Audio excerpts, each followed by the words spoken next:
I really thought that SoundCloud would be the full democratization of the music industry, and it was in some respects.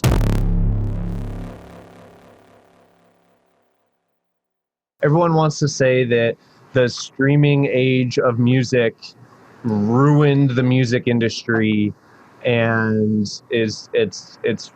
all of the money that could have been made from musicians has gone out the fucking window.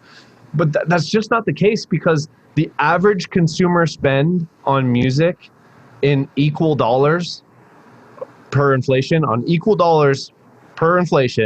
is higher today than it has ever been. People are willing to spend more money on artists and music and seeing people and their merch and everything than they ever have before. Which is fascinating, right? Because it feels like, oh, I'm not gonna get my share. And I used to kind of think like that, but now that I understand the power of being able to own and run your music project as a business, rather than essentially, so the old route was create a artist image or artist product, just the music, and then the label would take over, create the brand, market it, distribute all that shit, distribute all of it, and keep the 80% of that, because they're doing 80% of the work. Oh, bro, they kept a lot more than 80%. Right. Let's be real. Whatever the percentage. And they're a terrible business model too. They do not use that money wisely, man. I mean, there's a reason most labels have died, and we've got 3 majors left that ate all the other ones. And they don't give a fuck about you. They're trying to make money off of you. They don't give a fuck about your artistic vision. They're trying to sell to the masses, which is why the classic story of someone that sells out and then gets label influence starts to make shitty music, because the label doesn't care about your artistic integrity. They're trying to make money. And so nowadays, where you do have unfiltered access to all of the people on the internet in the world, pretty much, like you can control your entire artistic vision, start to finish, own all of the rights. And if you play the long game, if you do the behind the scenes work to fucking create all of those pieces that the label would do for you, in the end, you will actually make way more money. Way more money, and have the sustainable back end on that work that could give you a retirement as a musician. This is something I've been thinking about a lot lately. Especially if you own your masters and know how to exploit.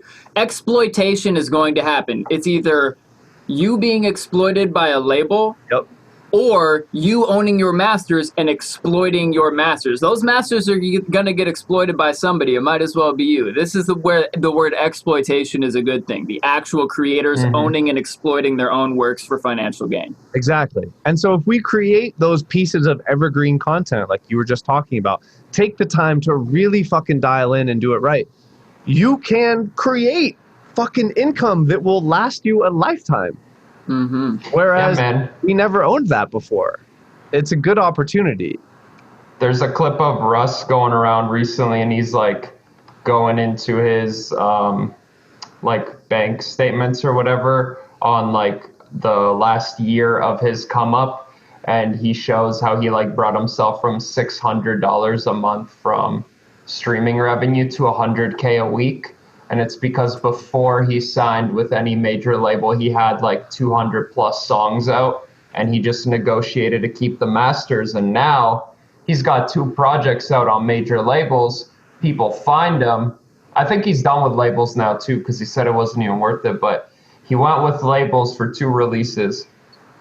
And don't quote me on that, but he went with them. People found out about him, binged all of his old shit. Now that's bringing in so much revenue because dude was so consistent. So like, bro, even 100K a month, even 10K, which is a tenth of that a month of what he makes in a week, is more than enough for most artists to live like comfortably. Fucking super comfortably, bro. Yeah. That's a doctor's salary right there. So if you make even half of that, you're living decent. So, you know, playing it smart and being aware of like where the money's actually coming from. If you own those rights, those little bits of money build up, you know, and if you have a lot of music out, you're consistent like a proper artist should be, you know, if that's what you really want.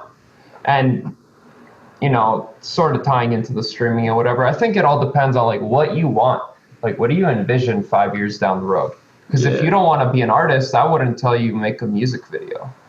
You're trying to be like the tutorial sample dude, or you're trying to get clients or whatever, the live stream might be the way to go. Totally. But you know, yeah, man, whatever it is, own it. That's my main point there. Like there's the 1,000 true fans model. Yeah. And that shit's real. If 1,000 people are willing to spend $100 a year on you, come to a couple of shows, buy a t-shirt, you know, spend the money on Bandcamp to buy the album, even if they're still going to go stream it, like that kind of shit, because they want to make sure that you are, you know, 1,000 people care enough to want to make sure that you make the next album. That's $100,000 in a year. And that doesn't count. If you have 1,000 true fans, you'll probably have 10 or 20 or 50,000, you know, casual to, you know, strong fans who are like, oh yeah, I love this artist. And tell you the truth, you know, there's very few people that I am that level of true fan about or ever have been, you know, like, but each person is gonna be that much of a fan of a couple of people. And if you can go do that, that doesn't work on the record label because you take on this building full of people that have to pay for all the people and the whole building and not care about you as much. That they need 1 million people to spend money on your record to feel like it was a success, whereas you by yourself need 1,000 people to do it. And like if you sell 50 or 100,000 as an independent who owns your masters and owns your supply, or, you know, has a, you know, just figures out a way to get the distribution out there without signing away most of your rights, you will make more money than people who sell millions and millions of records with a label. There is a point, and there is some place on the curve where having a label and a decent label deal will be beneficial overall. And a lot of it these days has to do with like distribution, connections, and the other place that a lot of people forget about that oh man, musicians can't make money without touring. Fuck that shit. Sync licensing. Do you know they released 42 Netflix shows last week?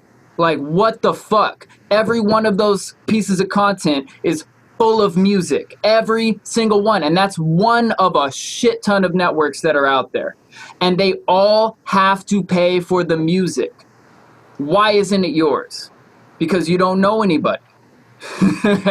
You know, so like taking the time to, first off, educate yourself about what the fuck the business side of the music business is. That's something I'm really passionate about because so many people, myself included, waste so much of their career only focused on the music side and forget about the business side. And that's why I wanted to start with the problems, because there are so many solutions. But it's easy when we're all cooped up by ourselves and scared about the future to come up with all the reasons why things are fucked.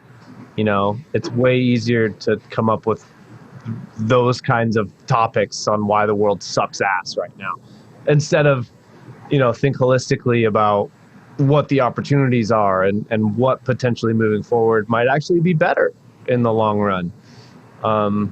You know, like the whole streaming conversation, like I really thought that SoundCloud would be the full democratization of the music industry. And it was in some respects, where today's crop of touring artists that are niche, you know, like not pop artists.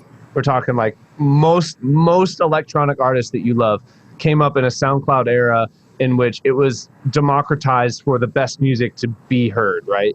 And so that resulted in people getting popular and being able to tour off having no gatekeepers. And then Spotify came back and I was like, oh man, now all the playlist owners, gatekeepers, blah, blah, blah. I want to be angry about this. But there's so much more opportunity still, so much more today than you ever had before. Yeah, there was like 9 bands got big a year ever. Back in the day. Yeah. It's like, oh, the Jackson 5 got one of those spots, so most of the rest of the people are fucked. Yeah. And that's why most people have a scarcity mindset when it comes to success. And a lot of people just have a complaining mindset. Like, for example, I haven't even read the article or watched the video of what he said, but the head of Spotify came out last week like, oh, hey, by the way, guys, you know, the old model of releasing one big album every 3 or 4 years doesn't work anymore. The way artists needs to do it is release singles consistently to keep their fan base engaged. And so many people who have never done anything or educated themselves about the music business are on Facebook, on my Facebook feed, mad like, man, fuck that guy. First he's an asshole for making Spotify, and then he's saying things I don't want to hear, but it's just true. You can't get mad at a dude saying shit's true. Like, well, you can. The best, you okay. Getting mad at that guy doesn't make it untrue. Doesn't help. That's what's up. It doesn't help shit. Listen to him. You can not like him. You can not like his service. You can not like the fact that they don't pay songwriters enough and that they're trying to make sure they don't pay them even more than that. But listen to the man. The man knows his shit about the business side of music because he's got one of the biggest players in the music business currently. That's not tied to a huger multi-billion-dollar organization that doesn't need to make. Like, Apple Music's going to win because everybody's going to buy iPhones anyways, so they don't even have to make music off their service. That's why Spotify wants to sue to keep those royalty rates down, is because they need to keep their margins up, and they don't have an Spotify phone for people to spend $1,000 on every 2 years. But the reality is, if you want to be relevant to your fans who have short attention spans in 2020 and beyond, you need to be releasing regularly. Like, the most successful indie artist I'm currently working with is Sam Shoemaker, and his current release schedule, we were talking about it. At first he was like, oh, when should you release? Every couple of months, every 6 weeks maybe? And he's been looking at the algorithms and doing a lot of research. Every 3 weeks is a really good release schedule. Putting out one song, a single song, not an EP, a single song every 3 weeks. And by the way, if you learn how to run your distribution correctly, you can take songs that you release as singles, put their ISRC codes together, and make them an EP and streaming later. That's why people come out with their few lead singles as singles, and then all of a sudden they're part of the album. Hold on. You can do that without having to make a copy of the song. It will act. Yeah. Keep your streaming numbers. So you got 10,000 on your single, and then you pull it into the EP. Yeah, I didn't know that. I learned that shit like a week or two ago. Shouts out to Sam Shoemaker. Explain. I mean, I'm mentioning like every ISRC song. ISRC code, bro. The ISRC code is the International Standard Recording. Yes. The ISRC. Whatever. Before I move forward, I actually have to Google ISRC so I can give people the correct International Standard Recording Code. How do I make an EP out of singles? Yeah, so the International Standard Recording Code, every sound recording, when you register, it gets its own unique code, and then you can go into, and I'm gonna Google this too. Then DistroKid, how to add singles to an album. Boom! It auto-filled for me. Yes, just upload the single first, then upload the entire album, including the single, as a separate release. Once the full releases in stores, you can leave the single or remove it and have only the album version. But if you use your existing ISRCs, the exact same audio file in your original upload, same metadata, this might help retain the play counts. Nothing they can guarantee. Interesting. Okay, well, again, that's why DistroKid is amazing and also kind of trash. But again, man, maybe we should just have Sam Shoemaker on for him to explain a lot of this shit, because this dude has been really going ham into how to understand how to get his Spotify numbers up, how to build an audience, release good content. He's a rapper, not a producer. Sweet, because then I get to produce tracks for him. But he's been really studying how to get his Spotify numbers up and how to Facebook advertise himself and things. So he'd be a good guest. He's super knowledgeable. And honestly, you know what's funny? The last time, so I had a conversation with him when we released the Do It For Me remix EP. Mm-hmm. We were talking about Facebook promo. I have learned, what was that? Was that March? April? March. Sounds about right. Doesn't matter. Move on. 5 months. In 5 months, I have learned so fucking much. I bet I could teach him some stuff. Which is why we should get together. Like, you have friends. You each go learn something. You come back together and you're like, oh, you learned that shit? I didn't know. I learned this shit. You didn't know? We're both smarter. I don't want to assume that, but basically through intaking the content of 5 or 6 different courses and implementing it and testing it, literally just today, the thing that I've been trying to do is fucking game the algorithms to land my shit on Discover Weekly. Literally just today, my song that I released at the end of May hit Discover Weekly for a grand total of 2,200 plays in a day.